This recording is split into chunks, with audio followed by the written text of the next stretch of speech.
क्या सचमुच आईएएस बनना मुश्किल है? जानिए सिविल सर्विसेज की पूरी जानकारी मेरे साथ। गुड मॉर्निंग एवरीवन, मेरा नाम धर्मेंद्र सिंह है। मैं एक करियर कोच हूं और साथ में मोटिवेशनल स्पीकर भी हूं। मैं जो भी बच्चे हैं जो करियर एस्पिरेंट्स हैं, जो अलग अलग करियर बनाना चाहते हैं, अक्सर करियर को लेकर बड़े कंफ्यूज रहते हैं, मैं उनकी काउंसलिंग करता हूं और उनको मैं गाइड करता हूं, हेल्प करता हूं ताकि वो अपना करियर चुन सकें। साथ ही साथ करियर को प्राप्त करने के लिए, एक अच्छे भविष्य को प्राप्त करने के लिए वो क्या कर सकते हैं, इसके लिए मैं उन्हें हेल्प करता हूं, उनका मार्गदर्शन करता हूं। तो मित्रों, आज जो हमारा ये जो टॉपिक है, क्या सचमुच आईएएस बनना मुश्किल है, तो यह एक बहुत ही इम्पोर्टेंट क्वेश्चन है। और मुझे लगता है कि आईएएस बनना मुश्किल तो है, परंतु शायद ये इतना मुश्किल नहीं है जितना हमें समझाया जाता है, जितना बताया जाता है। इसको हम इस तरीके से समझेंगे कि जो बाकी जितने भी करियर के ऑप्शंस हैं, बाकी जितने भी, अगर आप पढ़ाई करते हैं तो कहीं ना कहीं एक टारगेट लेकर के चलते हैं कि हमें आगे चलकर कौन सा करियर ऑप्शन चुनना है। तो जो भी आप अभी तक जो करियर ऑप्शन आपके दिमाग में होता है, उसमें ज़्यादातर लोग इंजीनियरिंग के फील्ड में जाना चाहते हैं, मेडिकल के फील्ड में जाना चाहते हैं, या फिर एमबीए करना चाहते हैं। तो आप देखते होंगे कि सभी चीज़ों में किसी न किसी विषय की अनिवार्यता होती है। जैसे मान लीजिए कि अगर आप इंजीनियरिंग करना चाहते हैं तो आपको निश्चित रूप से साइंस पढ़ना ज़रूरी है, क्योंकि साइंस में जो दक्ष होंगे, जो साइंस में कैपेबल होंगे, वही इंजीनियरिंग को क्रैक कर सकते हैं, इंजीनियरिंग में अपनी सफलता प्राप्त कर सकते हैं। उसी प्रकार जो बच्चे मेडिकल में जाना चाहते हैं, डॉक्टर बनना चाहते हैं, उनके लिए भी साइंस की अनिवार्यता होती है। बैंकिंग सेक्टर में जाने वाले बच्चों को मैथ, इंग्लिश की अनिवार्यता होती है। उसी प्रकार एमबीए सेक्टर वाले को भी लगभग अंग्रेजी, मैथ और थोड़ी बहुत साइंस की अनिवार्यता होती है। परंतु अगर सिविल सर्विसेज की हम बात करें तो सिविल सर्विसेज में विषय की अनिवार्यता नहीं होती, आप अपने मनपसंद का विषय ले सकते हैं। यहाँ तक कि सिविल सर्विसेज की जितनी भी परीक्षाएं होती हैं, चाहे वो स्टेट लेवल की हो या सेंट्रल लेवल की हो, आपको विषय चुनने की आज़ादी होती है। तो आज हम लोग इस वीडियो में जानेंगे कि सिविल सर्विसेज को हम किस तरीके से सफलता प्राप्त करें। साथ ही साथ सिविल सर्विसेज को लेकर जो लोगों के मन में भ्रांति बनी हुई है, जो एक कंफ्यूजन बना हुआ है, और जो आसपास का जो हमारा इन्वायरमेंट है, वो हमें यह बात के लिए प्रेरित करता है कि नहीं, यह बहुत मुश्किल है, आप इसके लिए ना जाएं, आपको डॉक्टर बनना चाहिए, आपको इंजीनियर बनना चाहिए, आईएएस बहुत कठिन है, ये आप ना करें। तो मैं आपको इस वीडियो में आज बताऊंगा कि बिल्कुल आप सिविल सर्विसेज के लिए सोच सकते हैं। न केवल आप इस पर सोच सकते हैं, बल्कि आप इसमें सफलता भी प्राप्त कर सकते हैं। बस आपके अंदर वो एक स्पेशल स्किल होनी चाहिए, ठीक है, और साथ में साथ आपके अंदर वो कॉन्फिडेंस, वो विश्वास होना चाहिए। तो चलिए आइए शुरू करते हैं। तो आइए सबसे पहले ये जानते हैं कि सिविल सर्विसेज होता क्या है। सिविल सर्विसेज किसी भी कंट्री की सबसे हाईएस्ट सर्विस होती है, किसी भी राष्ट्र की सबसे ऊंची सेवा होती है। सिविल सर्विसेज के अंडर में ही आईएएस आते हैं, आईपीएस आते हैं, आईसीएस आते हैं। आईएएस का मतलब होता है इंडियन एडमिनिस्ट्रेटिव सर्विस, आईपीएस का मतलब होता है इंडियन पुलिस सर्विस, और इसे हम आईसीएस भी कहते हैं, यानी इंडियन सिविल सर्विसेज। ये सभी सिविल सर्विसेज के दायरे में ही आते हैं। और साथ ही साथ आपको मैं यह भी बता दूं कि सिविल सर्विसेज दो स्टेज में आप दे सकते हैं। एक लेवल है सेंट्रल और दूसरा है स्टेट लेवल। तो ये दोनों लेवल में आप सिविल सर्विसेज की परीक्षा दे सकते हैं। सेंट्रल लेवल में जो भारत सरकार की संस्था है यूपीएससी, वह इस परीक्षा को कंडक्ट कराती है। प्रत्येक साल यह परीक्षा यूपीएससी के द्वारा ली जाती है, यूनियन पब्लिक सर्विस कमीशन, जो कि भारत सरकार की संस्था है, और इसी को पास करने के बाद विद्यार्थी आईएएस या आईपीएस बनता है। तो अभी जैसा कि मैंने बताया कि आईएएस जो है वो इंडियन एडमिनिस्ट्रेटिव सर्विस है और आईपीएस इंडियन पुलिस सर्विस है। जब आप आईएएस बनते हैं तो आप भारत सरकार के सबसे हाईएस्ट पोस्ट के अधिकारी बनते हैं। उसमें आप डीसी बन सकते हैं, जिसे हम डिस्ट्रिक्ट कलेक्टर कहते हैं, जिलाधिकारी कहते हैं, डिस्ट्रिक्ट मजिस्ट्रेट बन सकते हैं, सब डिविजनल ऑफिसर यानी एसडीओ बनते हैं, होम सेक्रेटरी बनते हैं, यहाँ तक कि आप इलेक्शन कमिश्नर जैसे हाईएस्ट पोस्ट पर भी आप जा सकते हैं अगर आपने आईएएस बना है या आपने आईएएस परीक्षा पास की है। तो उसके बाद आईपीएस में क्या होता है, आईपीएस में आप पुलिस विभाग के सबसे ऊंचे पदों को प्राप्त करते हैं, जैसे ACP assistant commissioner of police, ASP assistant superintendent of police, SSP senior superintendent of police, यहाँ तक कि पुलिस कमिश्नर और डीजीपी जैसे हाईएस्ट पदों को आप प्राप्त करते हैं। तो ये यूपीएससी का लेवल है और ये सेंट्रल लेवल में आता है। अगर आप स्टेट लेवल में भी आप सिविल सर्विसेज की परीक्षा अटेम्प्ट कर सकते हैं। स्टेट लेवल में जो अलग अलग स्टेट हैं भारत के, वो सिविल सर्विसेज परीक्षा को कंडक्ट करवाती है। जैसे बिहार में बीपीएससी है, Bihar public service commission. Jharkhand में यह काम जेपीएससी करती है, Jharkhand public service commission. Punjab में ये पीपीएससी करती है।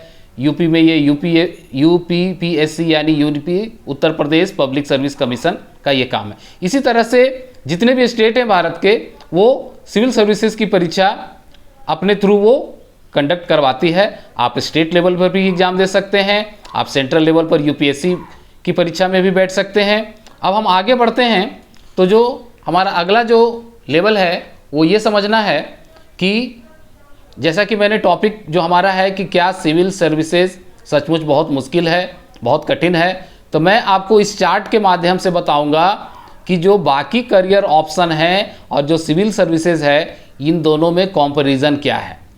तो इस कंपैरिजन चार्ट को पढ़ने के बाद आपको बेहतर ढंग से समझ में आ जाएगा। और मैं यह दावा करता हूं कि हमारे आज की इस वीडियो को देखने के बाद खासकर ऐसे पेरेंट्स, ऐसे स्टूडेंट्स या ऐसे टीचर जो बच्चों को कभी भी सिविल सर्विसेज की पूरी जानकारी नहीं देते, बच्चों को लगता है कि उनके लिए इंजीनियरिंग अच्छा है, उनके लिए मेडिकल अच्छा है, और उनको ये ऑप्शन बिल्कुल हिडन करके रखा जाता है। मैं आपको बता दूं कि सिविल सर्विसेज को मैं आसान क्यों कह रहा हूं।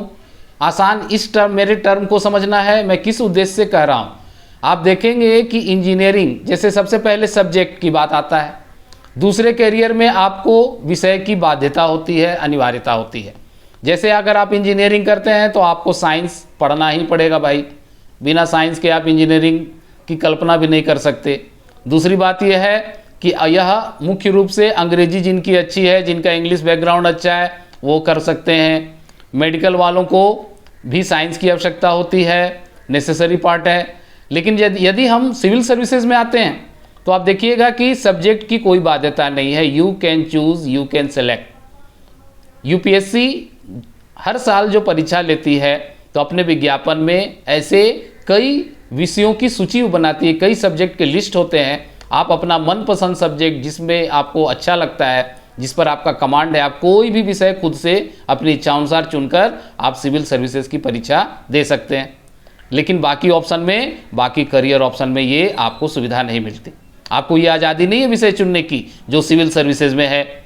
यहाँ तक कि अब जब भाषा की बात करें तो यह सिविल सर्विसेज एक ऐसी परीक्षा है जो आप हिंदी में, अंग्रेजी में भी दे सकते हैं, हिंदी में भी दे सकते हैं। यहाँ तक कि कई क्षेत्रीय भाषाओं को भी इसमें शामिल किया गया है, जो भारत के अलग अलग राज्यों में बोली जाती है। उन भाषाओं में भी आप अपने सुविधा अनुसार यह परीक्षा दे सकते हैं। क्या ये बाकी करियर में है? क्या बाकी करियर ऑप्शन में आपको ये मिलता है भाषा चुनने की आज़ादी? बिल्कुल नहीं मिलती है। आपको अंग्रेजी पर कमांड होना चाहिए। जो अंग्रेजी भाषी छात्र हैं, जिनकी अंग्रेजी अच्छी है, वो इस परीक्षा को दे सकते हैं। परंतु सिविल सर्विसेज परीक्षा को किसी भी भाषा में दिया जा सकता है। अब आते हैं प्री ट्रेनिंग क्या है। आप देखेंगे कि जो भी टेक्निकल बैकग्राउंड के जो करियर ऑप्शन है उसमें कहीं ना कहीं एक ट्रेनिंग की बाध्यता होती है। जैसे इंजीनियरिंग, अगर आप इंजीनियर तभी बन पाएंगे जब आईआईटी जैसे बड़े एग्ज़ाम को पास करने के बाद 3 साल 4 साल आईआईटी की ट्रेनिंग लेनी पड़ेगी आपको। उसके बाद एग्ज़ाम देना होगा, पास होने के बाद जब आप ट्रेनिंग कर लेंगे तभी आप इंजीनियर बन पाएंगे। लेकिन ऐसा सिविल सर्विसेज में नहीं है। आपको पहले से किसी भी ट्रेनिंग की आवश्यकता नहीं है। आप ग्रेजुएशन करने के बाद सीधे इस परीक्षा में बैठ सकते हैं और इस परीक्षा में पास होने के बाद सीधे अपॉइंट हो सकते हैं। न पहले ट्रेनिंग की आवश्यकता है, न बाद में ट्रेनिंग की आवश्यकता है। ये आप ऑन जॉब, जब आपकी जॉब हो जाती है, आप ऑफिसर बन जाते हैं, तब प्रशिक्षण होता है। यहाँ पर आपको प्रशिक्षण पहले लेना होता है। इंजीनियरिंग में एक डॉक्टर बनने के लिए भी आपको पता है ना कितनी साधना करनी पड़ती है। पहले MBBS का कोर्स कंप्लीट करना होता है, फिर 4 साल पढ़ाई करनी पड़ती है, फिर 2 साल इंटर्नशिप करना पड़ता है, फिर फाइनल सिलेक्शन, फाइनल एग्ज़ाम के बाद ही आप डॉक्टर बन पाते हैं। तो ये सारी चीज़ों की बाध्यता बाकी करियर ऑप्शन में होती है। हमारे पेरेंट्स ये समझ नहीं पाते और कहीं ना कहीं सिविल सर्विसेज, या हम यूँ कहें कि अपने बच्चों को शुरू से इस बात के लिए प्रेरित नहीं कर पाते और बहुत खर्च करते हैं इन सभी करियर ऑप्शन में। आपने देखा होगा कि बिहार, झारखंड, उत्तर प्रदेश जैसे राज्यों के बच्चे सबसे ज़्यादा सिविल सर्विसेज परीक्षा में सफल होते हैं और यह कारण यही है, एक तो सबसे बड़ी कारण है कि उनके पास बड़े बड़े कोचिंग संस्थान में जाने के लिए, ट्रेनिंग लेने के लिए, IIT जैसे चीज़ों, महंगी मेडिकल, MBBS, डॉक्टरी करने के लिए इतने पैसे अभिभावक के पास नहीं होते। तो उनके पास सबसे अच्छा ऑप्शन सिविल सर्विसेज होता है। इसमें किसी तरह की कोचिंग की भी आवश्यकता नहीं है। अगर आप बेहतर ढंग से 7 से 8 घंटा पढ़ने का मादा रखते हैं, आपको अपने सब्जेक्ट पर पकड़ है, तो आप बिल्कुल सिविल सर्विसेज परीक्षा देने लायक हैं, आपकी योग्यता है। अब इसके जो अगले पर है कि टेक्निकल एक्सपीरियंस, सिविल सर्विसेज में किसी भी तरह के टेक्निकल एक्सपीरियंस की आवश्यकता नहीं है। यदि आप टेक्निकल बैकग्राउंड से हों तो भी, और अगर आप नॉन टेक्निकल बैकग्राउंड से हों तो भी। इसी तरह आपने देखिए कि जितने भी अदर कैरियर ऑप्शन, जैसे आप bank, railway, SSC, PSC, computer, LDC, UDC, किसी भी अन्य कैरियर में जाते हैं तो सब्जेक्ट जो है वो फिक्स होता है। आपको उस सब्जेक्ट में पढ़ना होता है, उस सब्जेक्ट से ही प्रश्न आते हैं, लेकिन ऐसा सिविल सर्विसेज में नहीं होता। तो ये जो चीज़ें हैं बहुत इंपॉर्टेंट है। इसलिए मैं अक्सर स्टूडेंट से, जो मेरे विद्यार्थी हैं और जो मेरे कंसर्न में जो पेरेंट्स हैं, मैं उनको इंक्रेज करता हूं कि अपने बच्चों को सिविल सर्विसेज के लिए उनको मार्गदर्शन करें, उनका उत्साहवर्धन करें। आज की इस वीडियो को आप पूरा देखने के बाद मैं बिल्कुल कह सकता हूं कि आप भी अपने बच्चों को ये कर सकते हैं। अब मैं अगले जो लेवल है हमारा, वो ये समझना है, जो सबसे इम्पोर्टेंट है वो है UPSC, जो कि भारत सरकार की एक संस्था है, जिसका पूरा नाम है यूनियन पब्लिक सर्विस कमीशन, संघ लोक सेवा आयोग। यह भारत सरकार की वह संस्था है जो सिविल सर्विसेज परीक्षा को, जो सबसे प्रेस्टिजियस है और वर्ल्ड का सबसे टफेस्ट एग्जाम माना जाता है, उसको ये UPSC कंडक्ट करवाती है। और इसके लिए क्वालिफिकेशन क्या है? कोई भी व्यक्ति जिन्होंने ग्रेजुएशन किया है किसी भी विषय में, कोई बाध्यता नहीं है। अगर आपने आर्ट्स में ग्रेजुएशन किया है, आपने BSc किया है, BA किया है, BCom किया है, इसके अलावे भी अगर आपने ग्रेजुएशन किसी भी टेक्निकल या नॉन टेक्निकल फील्ड में किया है, जैसे कि BCA, जैसे कि BBA, bachelor of business administration, bachelor of computer application, तो वो बच्चे भी UPSC परीक्षा में बैठ सकते हैं। और उसके बाद मैं आप सबसे इंपॉर्टेंट सेक्शन में आता हूँ, वो है मीडियम ऑफ एग्जामिनेशन, यानी कि लैंग्वेज। मैंने कहा ना कि you can select any language. इस परीक्षा को आप हिंदी में, अंग्रेजी में या किसी भी क्षेत्रीय भाषा जो सूची में शामिल है उसमें आप दे सकते हैं। ये कि बाकी करियर ऑप्शन में ये आज़ादी आपको नहीं होती है। अब चलिए आगे बढ़ते हैं। तो हम ये जानते हैं कि इस परीक्षा में की जो पूरी क्राइटेरिया है, जो पूरा प्रोसेस है, वो क्या है। जब आप सिविल सर्विसेज का फॉर्म भरते हैं आफ्टर ग्रेजुएशन, तो आपको आपकी जो योग्यता है वो सिर्फ स्नातक होनी चाहिए किसी भी मान्यता प्राप्त विश्वविद्यालय से। और जब सबसे पहली जो इसका प्रोसेस है वो है प्रीलिमिनरी एग्जामिनेशन, जिसे प्रीलिम्स भी कहा जाता है या PT भी कहा जाता है। ठीक है, यह प्रारंभिक परीक्षा है। इस परीक्षा को पहले देना होता है। इस परीक्षा में निर्धारित अंक प्राप्त करने के बाद आप मुख्य परीक्षा में बैठने के योग्य हो जाते हैं। आप जब मुख्य परीक्षा को देना होता है और इसको भी उत्तीर्ण करने के बाद अंतिम जो इसका पड़ाव है, जो अंतिम प्रोसेस है, लास्ट प्रोसेस, वो है इंटरव्यू यानी साक्षात्कार। तो आप देखेंगे कि ये 3 प्रोसेस को पार करने के बाद आप IAS बन जाते हैं। अब आपको यहाँ पर बता दूं कि जो मेन एग्जामिनेशन और इंटरव्यू का मार्क्स जोड़कर ही आपकी मेधा सूची यानी मेरिट लिस्ट तैयार होता है और उसी के आधार पर रैंकिंग बनती है, जो all India ranking civil services की होती है। तो ये बहुत आसान सा प्रोसेस है। अब इस प्रोसेस को समझने के बाद हमको ये जानना है कि बहुत लोग पूछेंगे कि सर आप तो कह रहे हैं कि ये बहुत आसान है, तो इसमें क्या सिर्फ पढ़ लेने से मैं सिविल सर्विसेज या IAS ऑफिसर बन जाऊंगा? तो मैं आपको बता दूं कि इसके की फैक्टर्स क्या हैं। आप में ये 3 चीज़ें होनी चाहिए। अगर नहीं है तो आप डेवलप कीजिए, अपने आप में विकसित कीजिए। वो 3 चीज़ें क्या हैं, वो 3 ट्रिक्स क्या हैं जिनको कर लेने से आप निश्चित रूप से सिविल सर्विसेज की परीक्षा में सफलता प्राप्त कर सकते हैं। सबसे पहला है रीडिंग स्किल्स। जो बच्चे पढ़ने में माहिर हैं, जो 7 से 8 घंटे पर डे पढ़ सकते हैं, यानी ये स्किल बहुत इंपॉर्टेंट है। दूसरा स्किल है एनालिटिकल एंड लॉजिकल थिंकिंग।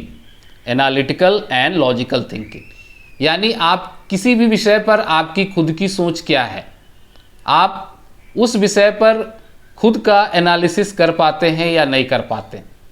ठीक है, तो मैं ज़्यादातर विद्यार्थियों को कहता हूँ कि खूब पढ़ो और खूब लिखो। लिखने से क्या होगा? लिखने से आप जिस विषय को पढ़े हो उसका आप एनालिटिकल एनालिसिस कर सकते हो, उसका लॉजिकल एनालिसिस कर सकते हो। तो सिर्फ पढ़ना नहीं है, उसको इंटरप्रेट करना और अपने दृष्टि में अपना सोच विकसित करते हुए एक नई चीज़ों को आप रिसर्च कर सकते हैं। तो इसीलिए जो आईएएस का विद्यार्थी होता है एक तरह से वो रिसर्चर भी होता है। अब इसका जो तीसरा जो की फैक्टर है वो है क्रिटिकल एनालिसिस ऑफ टॉपिक्स। जी हाँ, क्रिटिकल एनालिसिस ऑफ टॉपिक यानी किसी भी विषय का समीक्षात्मक अध्ययन करने की क्षमता। यदि मान लीजिए कि कोई भी टॉपिक है जिस पर आपको उसके सकारात्मक पक्ष और नकारात्मक पक्ष और उसके बाद आपका खुद की क्या पक्ष है, आपका क्या ओपिनियन है, ये सारों चीज़ों की सामग्री प्रस्तुत होनी चाहिए। क्योंकि आईएएस की परीक्षा में आपसे सिर्फ किताबी ज्ञान नहीं पूछा जाता, वो आपके अंदर जो क्रिटिकल एनालिसिस करने की जो क्षमता है, आपके अंदर जो एनालिटिकल और जो लॉजिकल एबिलिटी है उसकी भी जांच होती है। तो यदि आप में रीडिंग स्किल्स है, यदि आप में एनालिटिकल एंड लॉजिकल थिंकिंग करने की क्षमता है, खुद का सोच विकसित करने की क्षमता है, यदि आप में क्रिटिकल एनालिसिस किसी भी टॉपिक का आप कर सकते हैं, तो बधाई हो, आप सिविल सर्विसेज के लिए अटेम्प्ट कर सकते हैं। लेकिन अगर अब कोई विद्यार्थी कहेगा कि सर ये नहीं होने पर तो नहीं होगा, मुझे तो सिर्फ किताब का ज्ञान है, तो मैं बता दूं कि अगर कोई भी सिविल सर्विसेज की परीक्षा अचानक नहीं दी जाती। अगर आप जिस वक्त +2 कर लेते हैं, आफ्टर इंटरमीडिएट जब आप ग्रेजुएशन में जाते हैं, उसी समय आपको यह निर्णय कर लेना है। और अगर आप में ये स्किल्स नहीं है, ये फैक्टर्स नहीं है, तो आपको डेवलप करना चाहिए। तो मुझे पूरा उम्मीद है कि ये आज का यह जो हमारा यह वीडियो है, यह उन बच्चों के लिए काफ़ी फायदेमंद होगा, खासकर ऐसे टीचर्स और ऐसे पेरेंट्स के लिए जो अपने बच्चों को आईएएस बनाना चाहते हैं या सिविल सर्विसेज परीक्षा में सफलता दिलाना चाहते हैं।